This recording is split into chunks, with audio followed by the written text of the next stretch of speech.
Votre invité aujourd'hui dans la grande interview en direct sur Boursorama, c'est Yves Verrier, le secrétaire général de Force Ouvrière. Bonjour. Bonjour. Merci d'être là en direct avec nous. Vous sortez de chez le Premier ministre. Premier entretien bilatéral, il vous a reçu. Qu'est-ce qu'il vous a dit? À quoi ça sert? Et vous, qu'est-ce que vous lui avez dit aussi? Parce qu'il y a des lignes rouges, j'imagine, à ne pas franchir pour Force Ouvrière. Ou c'est trop tôt? Oui, enfin, disons qu'à ce stade, c'était un premier contact.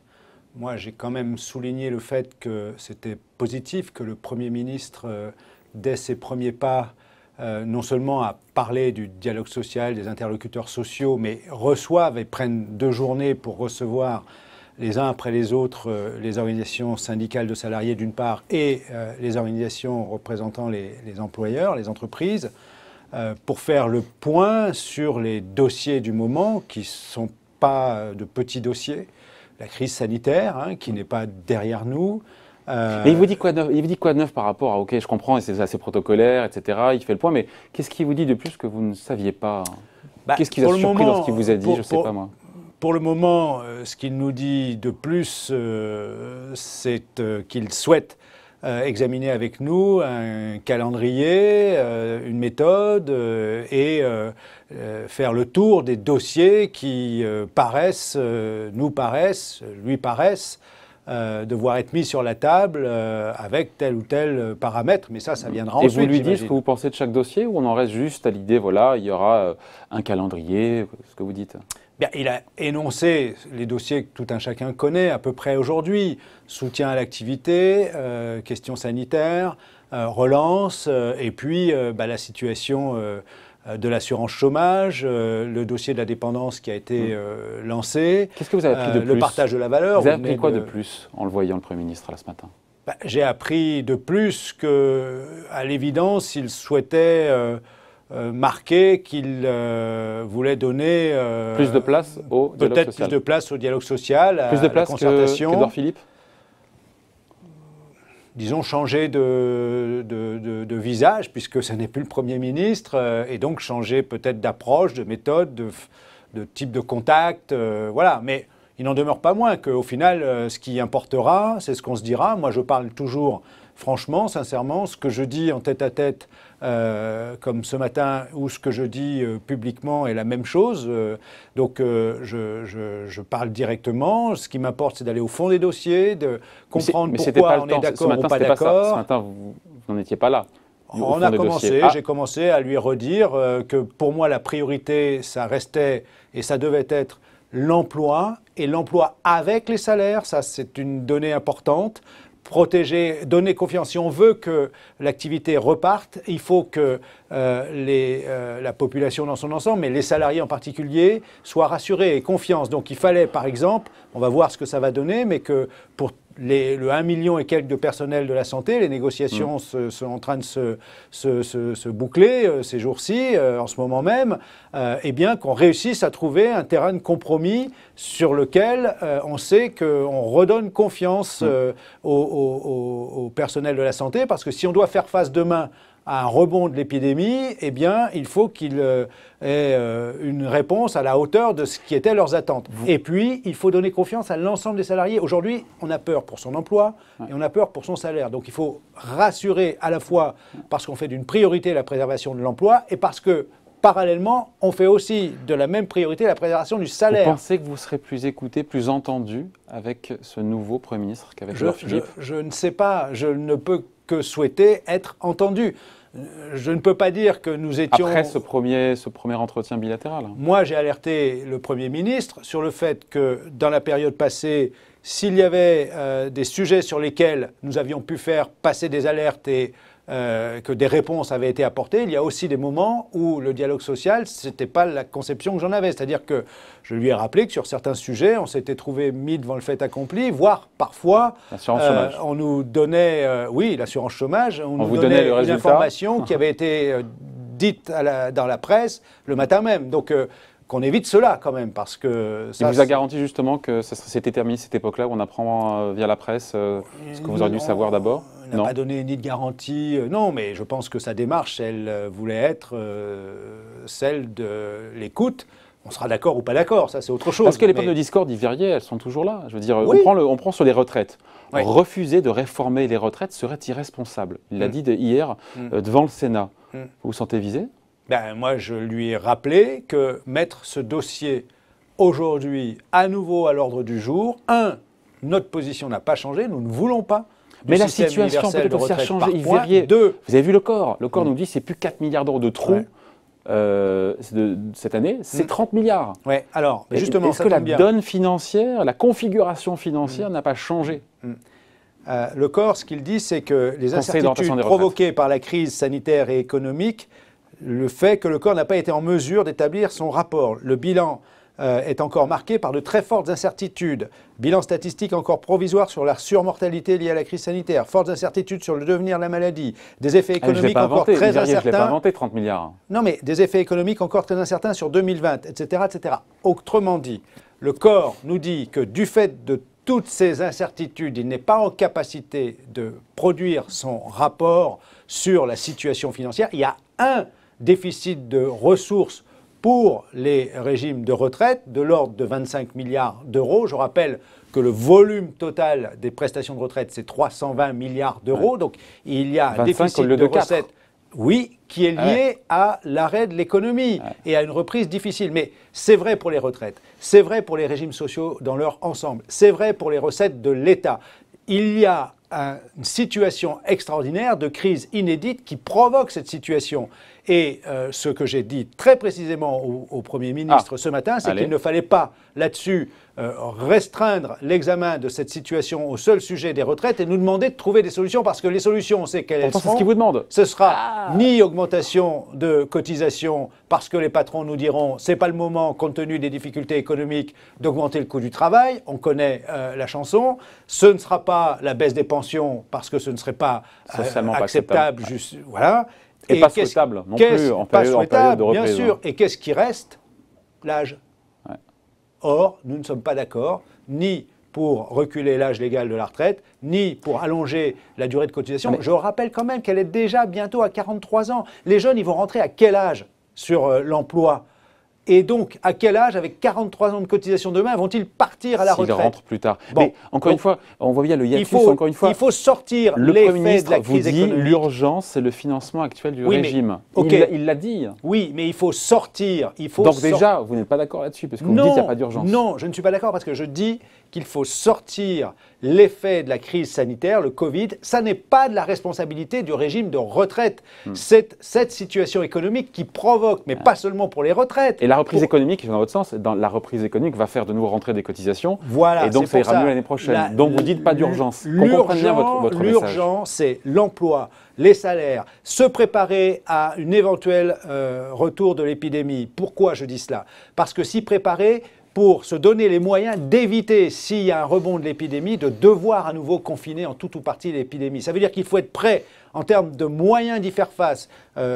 Les dispositions, vous en avez parlé avec lui de ça? Vous en avez parlé avec lui? Les tests, les matériels médicaux, il vous dit quoi là-dessus? Rassurer et conforter le secteur de la santé, c'est la négociation en ce moment. Voilà, il faut s'y préparer pour éviter cela. C'est ça l'urgent. Comme il faut préserver les emplois, les salaires, comme il faut un plan de relance rapide. Et moi, je viens de vous entendre parler de tous les salariés de la dite deuxième ligne jusqu'aux caissières, en passant par les transporteurs, l'emballage, la production agricole, la transformation, etc., l'approvisionnement de la population au quotidien. Il faut s'appuyer sur ces métiers, les services à domicile, aux personnes âgées, aux personnes dépendantes. Il faut s'appuyer sur tous ces emplois, les repositionner, les revaloriser, parce qu'il faut que la relance s'appuie sur la confiance, la reconnaissance de toutes celles et tous ceux qui travaillent. Du magazine Le Point qui expliquait que si on augmentait, c'est le point de vue du Point, c'est qu'à de le dire, mais si on augmentait le salaire des caissières, elles seraient remplacées par des robots, par des machines. Et on peut peut-être dire, ben non, on interdit. On veut des caissières. Vous pensez que c'est admirable, une vie où on n'est plus que confronté à des robots? Là, on vient de s'apercevoir du rôle essentiel. Heureusement qu'elles étaient là. Heureusement qu'étaient là ceux qui mettent en rayon. Heureusement qu'étaient là les transporteurs qui ont transporté l'approvisionnement. Heureusement qu'étaient là ceux qui travaillent dans l'agroalimentaire. Heureusement que toutes celles et ceux-là étaient là alors qu'ils n'avaient pas de moyens de protection. Donc, si, je le redis encore une fois, il faut, parce qu'on a délocalisé l'industrie. Si on nous dit on automatise les caisses, comme on l'a fait pour les péages autoroutiers, etc., qu'est-ce qui reste, hein? Et a-t-on besoin d'une société qui se déshumanise? Non. Donc, on peut regarder autrement les choses. Il faut valoriser ces emplois, les voir comme on l'a dit tout au long de la crise, comme essentiels à notre société. Ouais. Donc, vous notez quand même cette pomme de discorde entre vous et le Premier ministre sur le fait de régler le problème financier sur 2020 et peut-être les années suivantes.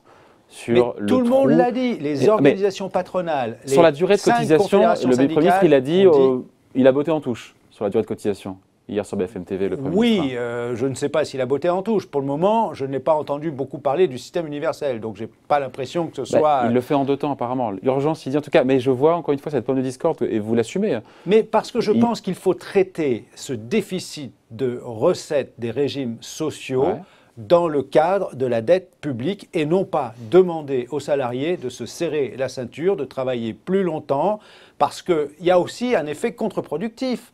Aujourd'hui, qu'est-ce qui se passe dans les entreprises où on nous annonce des suppressions d'emplois? Hier, c'était Airbus. On se bagarre pour éviter les départs contraints. Donc, on essaye de faire en sorte que s'il y a des suppressions d'emplois, ce soit des départs volontaires. Aujourd'hui, vous ne partez pas volontairement quand vous avez 40 ans, parce que la situation est trop incertaine. Donc, qu'est-ce qui va l'emporter? C'est les départs à quelques moments, pas loin de la retraite. On va faire un peu de départ anticipé. Pour faire quoi? Pour faire rentrer les jeunes dans l'emploi. Si à ceux qui ont aujourd'hui 62 ans, c'est l'âge légal, voire 63 ans, ceux qui sont encore en activité à 63 ans parce qu'ils n'ont pas encore le taux plein, ou 64 ans. Si on leur dit, vous allez continuer de travailler parce qu'il faut qu'on fasse des économies sur les dépenses du système de retraite, les jeunes, ils vont rentrer d'autant plus tard en emploi, s'ils arrivent à y rentrer. Et pour le coup, on nous a suffisamment dit qu'il ne fallait pas faire porter la dette sur les générations à venir. Eh bien, c'est exactement les vieux au travail qui piquent le boulot des jeunes. Il y a du pour et du contre, hein. C'est pas si évident, encore une fois. Il y a des gens qui disent que c'est pas si évident. Régulièrement, on a fait des plans d'emploi pour soutenir l'emploi des seniors. Et très souvent, quelques temps après, qu'est-ce qu'il fallait faire? Un plan pour soutenir l'emploi des jeunes. Donc, et quelques temps après, qu'est-ce qu'il fallait faire? À nouveau, parce qu'il y a des effets de vase communicants. Et on sait très bien que les entreprises ont plutôt tendance à se séparer des emplois des plus âgés pour recruter plus jeunes, parce que ça coûte moins cher en début de carrière à l'entreprise. Ça dépend des secteurs d'activité, ça dépend des qualifications, ça dépend des compétences. Donc moi, en tout cas, j'ai dit qu'il fallait définitivement qu'on mette tout sur la table. Les aides publiques aux entreprises, je le répète, je l'ai dit assez souvent, 140 milliards d'euros au bas mot chaque année. Est-ce qu'on peut regarder, évaluer l'efficacité, voire réorienter une partie de ces aides à, justement, peut-être un meilleur équilibre des régimes sociaux? Les dividendes, le ministre de l'économie, des finances et aujourd'hui de la relance, c'est important, avait dès le début de la crise, dans le contexte de l'activité partielle, appelé les entreprises à modérer, 2 tiers des boîtes du CAC 40, à ne pas verser 2 tiers des boîtes du CAC 40, 2 tiers, ont soit supprimé, soit réduit. Il a été entendu. Hein. Oui, mais qu'on mette tout sur la table, Donc voilà, je pense qu'on ne peut pas revenir comme si de rien n'était et se dire, et mettre sur le compte des régimes de retraite, des régimes sociaux d'une manière plus générale, l'effet d'une crise qui n'a rien à voir avec les systèmes de la sécurité sociale et en particulier des retraites. Et il y a l'assurance chômage. Juste, il faut parler, vous l'évoquiez à demi-mot, Yves Verrier, les mobilisations, on a vu Airbus, chez Hop, chez Nokia, chez Sanofi, on a vu hier plusieurs milliers de manifestants se mobiliser à travers tout le pays sur différents sites contre les suppressions d'emplois post-Covid. J'ai fait le calcul sur ces boîtes-là, on est déjà à 8000 suppressions de postes. Est-ce que ces suppressions sont tout le temps ou pas tout le temps justifiées? Ça dépend des secteurs. C'est là où évidemment. Si vous prenez Airbus, par exemple, qu'est-ce que disent nos camarades Airbus? FO est le les principal avions, syndicat ils sont coulés au sol. Il y a une raison objective, c'est qu'on construit moins d'avions. Air France, qu'est-ce qui se passe? Il y a moins de vols, donc il y a moins d'activité. Donc il faut redimensionner l'entreprise, non? Le syndicat FO Air France, comme le syndicat FO Airbus, s'aperçoit que dans ce contexte-là, il y a aussi des dispositions en termes de suppression d'emplois qui correspondent à une réforme de structure qui vise à faire des économies de plus long terme. Donc certains profitent, on voit à l'évidence qu'il y a une part d'aubaine, d'effet d'aubaine, de situation où certes, chez qui? Dans certains... Chez Airbus? Chez Air France? Mes camarades FO Airbus estiment qu'il y a une part des suppressions d'emplois qui tiennent à une volonté de restructurer, de faire de l'économie sur les coûts de manière plus structurelle, plus tendancielle, pas simplement du fait de la situation actuelle. Donc c'est là-dessus qu'ils sont mobilisés d'ailleurs pour éviter ce type d'effet. C'est la même chose à Air France. Ils sont mobilisés pour les suppressions d'emplois qui ne sont pas liées à la crise du Covid. Absolument. Et préserver au maximum les emplois qui sont mis un peu en stand-by du fait de la crise du Covid, en se disant, si on dépasse cette crise, si on dépasse l'enjeu sanitaire, si on arrive à faire que le risque de l'épidémie est derrière nous, parce qu'on a un vaccin, parce qu'on a limité sa circulation, parce qu'on prend les bonnes dispositions pour s'en protéger, etc., et que du coup, la population est rassurée du point de vue de sa santé, l'économie repartira. Et si l'économie repart, eh bien, il aura fallu, au préalable, se préoccuper de préserver les emplois pour qu'ils soient là le moment venu. Sauf qu'on ne sait pas, ce temps de latence, combien de temps il peut durer. On ne sait pas aujourd'hui. On ne sait pas aujourd'hui, mais le risque serait, parce qu'on ne sait pas, de mettre tout ce monde-là au chômage purement et simplement. On réembaucherait parce que ça, 2 ans après, c'est ça ? On ne repart pas dans les mêmes conditions. Et de toute façon, je vais vous dire, le coût, il est à peu près le même. Les tuyaux ne seront pas les mêmes, mais on ne va pas laisser dans la misère ceux qui n'ont plus d'emploi.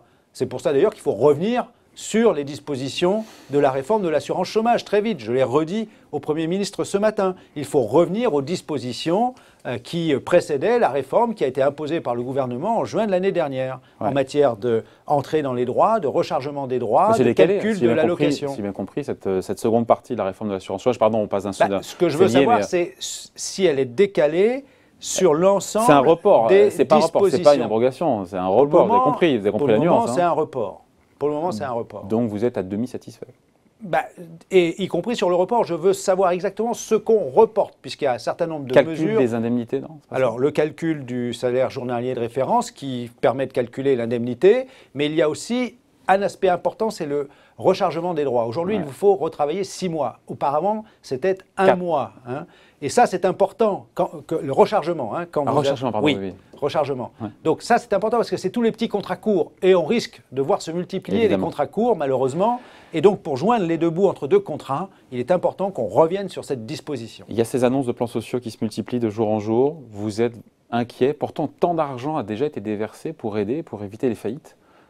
Oui, mais quoi qu'il en coûte, avait dit le président. Oui. Qu'est-ce que vous demandez de plus au gouvernement ? Conditionner les aides au maintien de l'emploi, interdire les suppressions de postes ? Oui, moi je pense que là où il y a quand elles sont pas légitimes publique, il faut qu'elles soient conditionnées, en particulier à la non-suppression d'emploi, au non-licenciement, et que ce soit contrôlé et sanctionné si les conditions ne sont pas respectées. Et si c'est lié à la crise du Covid, à savoir des avions qui restent cloués au sol chez Hop, et il faut bien redimensionner l'entreprise. Oui, mais si il y a aide publique pour soutenir l'emploi, justement parce que l'activité est en berne, eh bien, la contrepartie, c'est qu'on ne supprime pas l'emploi.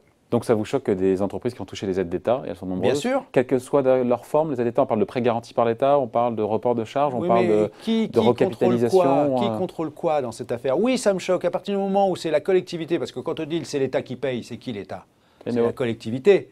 Donc à partir du moment où c'est la collectivité qui prend en charge parce qu'il y a un enjeu social important, eh bien la condition doit être que l'entreprise concernée respecte les conditions qui sont mises à l'aide qui lui est apportée, bien évidemment. En même temps, sur le cas de Nokia, sur les 1233 emplois qui pour l'instant devraient être supprimés, le gouvernement, via la ministre chargée de l'Industrie, Agnès Pannier-Runacher, dit en l'état, c'est inacceptable. Oui, c'est absolument inacceptable à deux titres. Bien évidemment, c'est inacceptable parce que là, on voit bien qu'il y a un effet d'aubaine. Et deux, c'est risqué du point de vue de la perte parce que c'est beaucoup d'emplois, recherche et développement. Donc on risque de perdre de la capacité sur les technologies de communication. Des emplois haut de gamme, des emplois c'est des emplois dont on a besoin pour se projeter dans l'avenir en termes de positionnement de l'industrie française ou produite en France, en tout cas, sur ces aspects.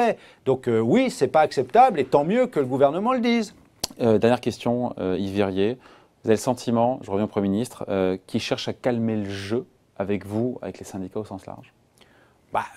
Encore une fois, à partir du moment où on discute, on ne se dispute pas a priori. Maintenant, la discussion, si elle débouche sur un désaccord, le désaccord, il faudra qu'on voit comment on le règle. On n'en est pas encore là. Hein. Non, Une on haie est dans après l'autre. la discussion pour le moment. Et vous le revoyez d'ailleurs On se revoit tous ensemble cette fois dans le cadre d'une réunion 20 juillet, multilatérale. c'est ça? Le 17 Le juillet. 17 juillet. Bon voilà, merci d'avoir été avec nous. Yves Verrier, donc Merci à vous. secrétaire général de Force Ouvrière, invité de la grande interview en direct sur Boursorama. Merci.